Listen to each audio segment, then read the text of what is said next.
All right. Hello, everybody. So wonderful that there's some of us here already.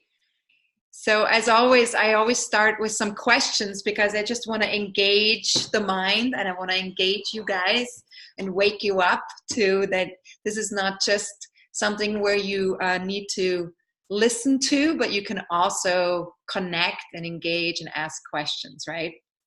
So how many of you have a Gemini or Virgo sun or rising sign? Who has that in their chart?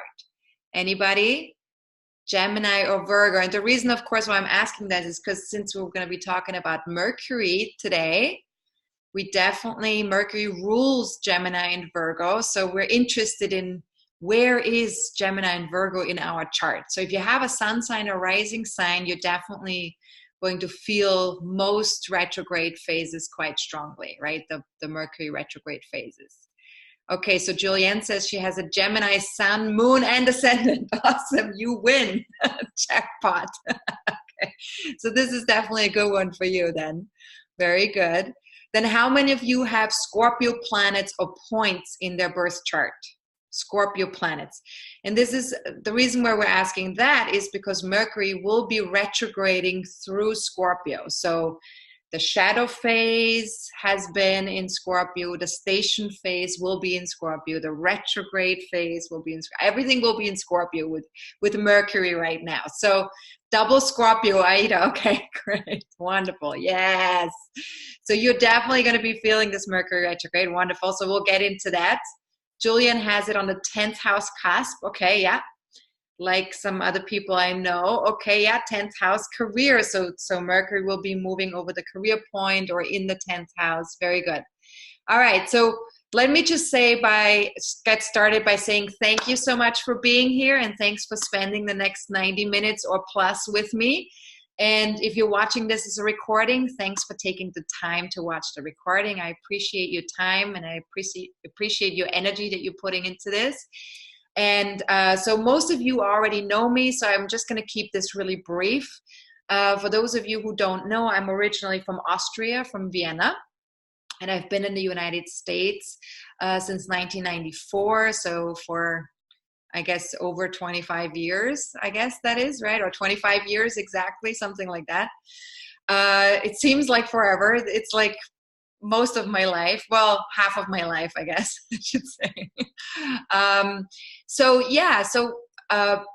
It's been a real journey for me. You know, America has been really good for me. I've been learning all my astrology skills in New York, basically. I started a little bit before I came to New York, but most of my skills I've gathered from conferences and courses that I took in New York and mentorships and connecting with teachers that were in New York that taught me astrology. So it's been a really, really wonderful journey over the past 20 plus years. Let's talk a little bit about what we're going to be covering today. So of course, Mercury, right? Because Mercury is going retrograde on October 31st. So we're interested in how is that going to impact each one of us in our own charts, right? Because it's in Scorpio, and Scorpio has sort of like this reputation that it's kind of like intense and things are a little bit sometimes out of control with Scorpio, or they get very extreme, black and white, right? So we kind of want to get an idea of like, how do we deal with a Mercury retrograde in Scorpio? And we'll talk more about that in a moment. But the other thing we also want to cover today is the shadow phases and the station phases that come with each Mercury retrograde phase. And so we'll talk a little bit about what that is and what to pay attention to during those phases. The dates for the phases and the shadow and the station phases are right here. So feel free to write that down in your notebook or calendar or take a photo or whatever works best for you, so you have an idea of what the dates are. And then I also want to say briefly that if I already have your birth chart in my stack of charts that I have here, then I'll be able to answer questions more easily, of course, because I already have the chart in front of me. If I don't have your chart yet, then please either send me your chart next time around for the next forum that you're going to be joining, or if you're only joining for this forum, then feel free to mention certain placements to me in your chart, like, you know, the houses or the planets or the degrees and the signs that they're in, and I'll do my very best to answer any questions that you might have. Okay, I will take questions as we go, but most questions I want to leave until the end, just so that we can, you know, flow a little bit and get the information out so everybody benefits. I hope that makes sense. All right, and then I also, of course, want to always focus questions on what we're covering this month. So if you can keep your questions to that, and if there's anything that you're asking me that's a little bit more involved than just a regular, you know, like couple of minutes answer, I will ask you to book a reading with me so that we can go more in depth and discover, you know, what it is that you need an answer to together one-on-one. All right. Okay, so let's get started. All right, so the next page is our overview page, which is something that you have in your email that I sent out today with the live link, but also I will also send it out with the recording link. So when you get the recording, you'll have that in the email as well. So this page basically just shows us what's going on each month, and it's just helpful to kind of get a big overview on the planetary movements. And then if you want to know in more detail what all of it means exactly, then, you know, that's what the weekly forecasts are for on the website, right? So if you're already a member, you already have access to that. If not, then feel free to become a member. And then also for today, of course, we're going to be covering, you know, the Mercury shadow phase, which is this here, which started October 11th. And let me talk a little bit about that actually as we're pointing towards that. So we know that the retrograde phase starts on October 31st and goes until November 20th, right? So that's the retrograde phase. It's usually 3 weeks. And when a planet goes retrograde, it goes backwards, right? So it starts at a higher degree, like it starts at 27.5 degrees of Scorpio, and then it starts to go into a lower degree of Scorpio because it's going backwards, right? So it will end up in 11.5 degrees of Scorpio on November 20th when it starts to go direct again. So what that means is that as the planet starts to move towards the retrograde phase, at some point, it will hit 11.5 degrees of Scorpio. Right? And when it hits that degree, that means that from that moment on, as it moves towards the retrograde phase, where towards the 27.5 degrees of Scorpio, that is the pre-shadow phase, because that's the phase where the planet is moving through the same degrees that it will then revisit again during the retrograde phase, because it will then move backwards from 27.5 back to 11.5 degrees, right? That's the retrograde phase. And then once it goes direct again at 11.5 degrees, it will start to move forward and move again the same degrees until 27.5 degrees of Scorpio. And that phase after the retrograde phase is called the post-shadow phase, right? So we have a pre-shadow phase and a post-shadow phase. And each time, the shadow phase, the retrograde phase, and the second shadow phase, the planet will move through exactly the same degrees, right? So it moves through those same degrees 3 times. And this is true for any retrograde phase, right? That the planets will just move through the same degrees several times. And this gives us a chance to actually reconsider or redo something that has already happened during those 3 weeks of that shadow phase. When it moves into the retrograde phase, it gives us a chance to revisit some of these issues and some of these things that have come up since October 11th, right? So between October 11th and October 31st, everything that comes up during that time gets a chance to be revisited between October 31st and November 20th. And then between November 20th, when Mercury goes direct, and November 20th and December 7th, because December 7th is when Mercury reaches 27.5 degrees of Scorpio again for the 3rd time, right?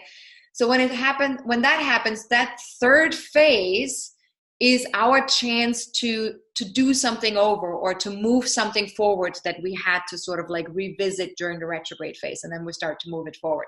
So the retrograde phase in a sense is really a chance for us to kind of like go over something again internally and get more in touch with it from an internal place, and really take a look again and go, is this really in alignment with me? Is this what I really want? Is this really like, do I need to rethink this, or do I need to reorganize something, or do I need to rework something, right? So all of these things are kind of like things that we're going to be moving with during the retrograde phase and during the second station phase as well. Okay, so as you can see here, this is the shadow phase, right? Starts at that degree. So then let's look at the station phase here. So Mercury starts its station phase from October 24th to November 4th in 25 to 27.5 degrees of Scorpio. That's when the station phase is the strongest. And the station phase always means that's when the planet slows down so that it can stop, and then it starts to speed up again so that so it's when it's changing directions, basically, right? When the planet changes directions, it either goes retrograde or it goes direct. Right around that time when the planet stops to change direction, that's when the planet will slow down as it comes to a halt, and then still be slow moving as it starts to, go to the regular speed again. So the station phases is when Mercury is louder, right? So any planet is louder during that time. And so, of course, because the planet moves slower during that time, if we have any personal planet in those degrees, right around the station phase degree, then this Mercury will be hovering over that planet for longer than normal. Because Mercury normally moves very fast, but during the station phases, Mercury moves much slower. So that means that there is more of an impact on that planet during that time, right? So if we have anything, so Deb is saying she's got Neptune in Scorpio, for example, right? So if Neptune in Scorpio is in the degree of the station degree, right? If it's in, let's say, 26 degrees of Scorpio or 27 degrees of Scorpio, then Deb is going to feel that Mercury on her Neptune much stronger than she normally would, right? So we'll bring up all this stuff around her dreams and her idealism and what she really wants, the ideal either intimate partnership or the ideal financial partnership with another person, like whatever comes up around that, right, is going to be emphasized for longer because of the station phase. So that means it will be more in her face, right? When Mercury stations, whatever comes up is more in our face. And so we're going to feel this sense of like, oh, I need to really look at this. I need to address this. I need to really like pay attention here. So it's really sort of like a flashlight going like, hey, pay attention, right? And then during the retrograde phase, we get a chance to kind of like mull it over a little bit internally and go like, well, where do I stand on that? Where do I stand on my intimate relationships? Where do I stand on my financial partnerships with this, right? Like how does it feel to me? So Ari is saying, so what if the station is occurring on the south node and Neptune is at 20 degrees? Very good question. So same thing, right? So the south node represents something a little bit differently, or there's more of an added component to the Neptune place since you have Neptune there as well. So the south node is about where the autopilot, right? That's your autopilot, because the south node is what feels familiar to you, what feels organic to you, what feels comfortable to you. But it's also the place that drains you. So when Mercury is on your south node, it's really about looking to see what are some of the thinking patterns or thinking habits that I'm currently experiencing that are draining to me or that are not serving me right now, that I need to kind of rethink a little bit and see how can I, what do I really want to focus on with my mind, right? Do I want to focus on, with Scorpio, it can be very extreme, right? Do I want to focus on things that are fearful or destructive or disempowering? Or do I want to focus on my mind on something that I feel passionate about, or something that I want to transform, or that I want to connect with on a more intimate level, right? So it depends, right? Like, because it's that black and white thinking. So we got to be more aware of that black and white thinking, and how does that serve us? How does it not serve us? How does it work in our lives? How does it not work so well? In what ways is it destructive? And in what ways is it useful and brings more passion to my daily experience, right? Does that make sense? And then also, of course, one thing that I should mention too, and I think some of you have this, if you have Mercury retrograde natally in your birth chart, or if you have Mercury retrograde by progression in your birth chart, and not all of you will know if you do or if you don't, but you can get a progressed chart on any of the astrology programs. So if you have Mercury retrograde by progression or by birth, then the Mercury retrograde phase will actually be slightly more beneficial to you than for people who don't have Mercury retrograde by birth chart or by progression. Because the retrograde phase will feel more organic or natural to you, especially if you have it in your birth chart, right? Because you're already born that way. And so you understand that Mercury retrograde feeling. You understand that something internally is stirred up that operates differently than it operates for other people. And it's also a little bit louder inside of you. So Mercury might operate more loudly with a Mercury retrograde, or with in the birth chart or in the progress chart, right? So we need to be much more aware of our thinking patterns when we have a Mercury retrograde, because it's so strong inside of us and it feels so personal and so loud. And so if you have that, it's really important that you pay attention to how you direct or use your mind. You don't want the mind to go rogue on you, right? You don't want the mind to take over and to kind of like, boss you around or be your best tyrant, right? You want to have a healthy relationship with your mind, and then Mercury retrograde definitely will invite you to take a look at that at the very least, right? Okay, I hope this makes sense. So let's, one more thing I wanted to show you guys is that, of course, here Mercury retrograde station intensifies from October 28th until November 2nd. That means that the planet goes even slower, like it slows down to such a degree that it's almost not moving. And that's when it's intensified.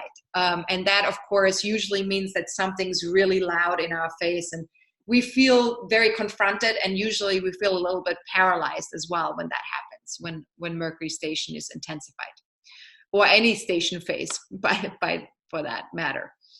Now, I also wanted you to show you the November forecast a little bit, because we can see here very beautifully when we look at November and we look at all the Mercury movements that, the station ends here. Actually, I don't think I didn't show you the retrograde. So here's the retrograde, right? We can see the degrees that it begins, the degrees that it ends. Then in November, we can see when the station ends, the first station, right? The pre-retrograde station. And then we can see when the second Mercury station begins, which is when the planet starts to slow down again as it starts to prepare to come to a halt, to go direct.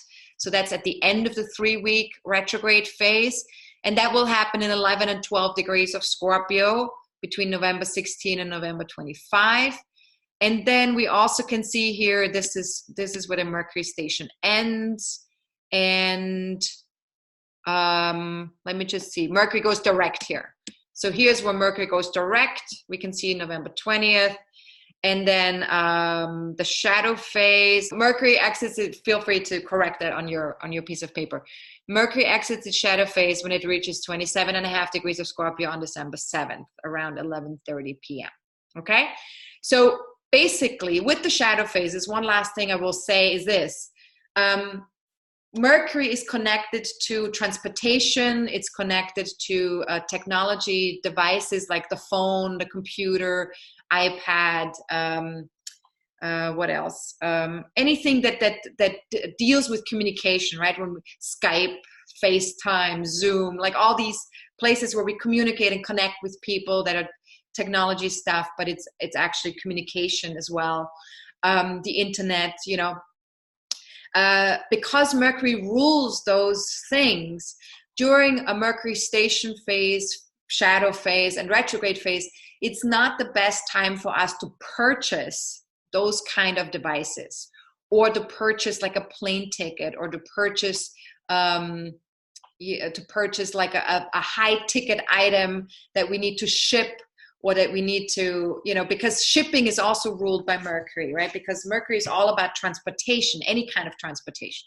So it's best not to do that during those phases. However, of course, sometimes we do have to buy a car during a Mercury retrograde phase, or sometimes we have to buy a new phone during a Mercury retrograde phase, right? Because the phone breaks down or something happens. So if it's not avoidable to do it during those phases, you know, feel free to definitely still do it, but pay attention to, you know, contracts that you're signing, or when you buy something, pay attention to the small print, you know, read it over and over, like read it more than once, especially if you don't have a Mercury retrograde natally or by progression. Let somebody else look something over besides you, you know, like so people can double check things. Double checking is a really good habit with Mercury retrograde, right? Double checking things. And someone who has Mercury retrograde by birth or by progression will naturally or organically be double checking things anyways. And if you don't, then feel free to definitely take that on if you haven't done that so far, because double checking is a really good thing to do with the Mercury retrograde. Okay, so let's take a look at our own birth charts, right? Because that's what we're interested in. We want to check and see how we can do that. So let's pull up our charts. This is it for today. Thank you so much, guys, for all the wonderful engagement, for all the wonderful questions. It was really awesome. All right, so have a fantastic Mercury retrograde, have a fantastic Mercury station, and just keep opening that heart of yours and keep coming from love rather than fear. You know that you are okay no matter what, and that you know, Scorpio just tends to, you know, think in the extremes and sometimes in the worst case scenarios. So don't let yourself be pulled into this extreme place, you know, into a negative way, but allow yourself to really go into this place of like passion and, you know, just really like open heart energy, right? If you watch this as a recording, thanks for watching, for taking the time, and have a fantastic one. And I will see you again very soon. All right. Bye-bye. Have a good one. Namaste.